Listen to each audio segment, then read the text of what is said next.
Shalom, ako si Kuya Jeffrey Suaso, naglilingkod bilang Extraordinary Minister ng Immaculate Heart Mary Parish. Welcome, ito po ang From the Pews. Sa Ebanghelyo sa linggong ito, mababasa natin ang ito kung saan pumasok si Jesus sa templo at pinagtabuyan niya palabas ang mga nagtitinda, pati na ang mga baka at tupa. Isinabog niya ang mga salapi ng mga mamamalit ng pera at pinagtaob ang kanilang mga mesa. Isinabi niya sa mga nagtitinda, "Alisin ninyo rito ang mga iyan. Huwag ninyong gawing palengke ang bahay ng aking ama. Ang templo ay bahay-sambahan. Subalit, tila nakalimot na ang mga tao ang pagbigay ng kaukulang paggalang sa pook dalanginan.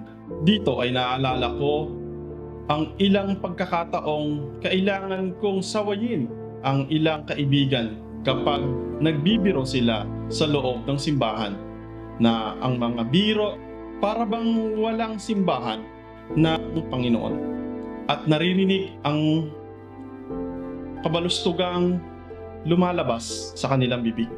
Sa kasalukuyan ay lalo dapat nating igalang ang templo o ang simbahan dahil naroon mismo si Jesus sa tabernakulo.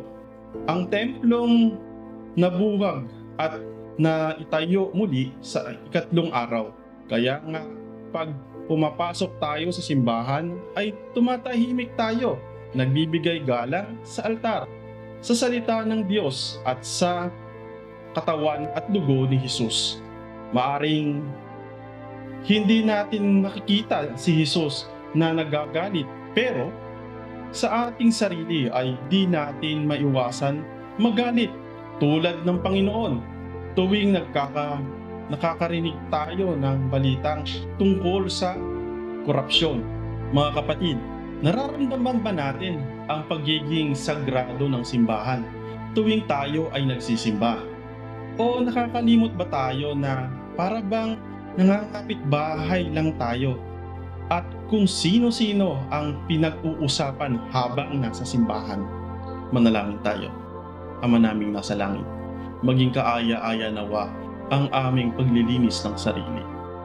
Kaluguran mo at turuan kaming maging matuwid at adya sa mga tukso na nagsasalita at gumawa ng anumang taliwas sa iyong kalooban. Hinihiling namin ito sa ngalan ng iyong anak na si Jesus. Amen.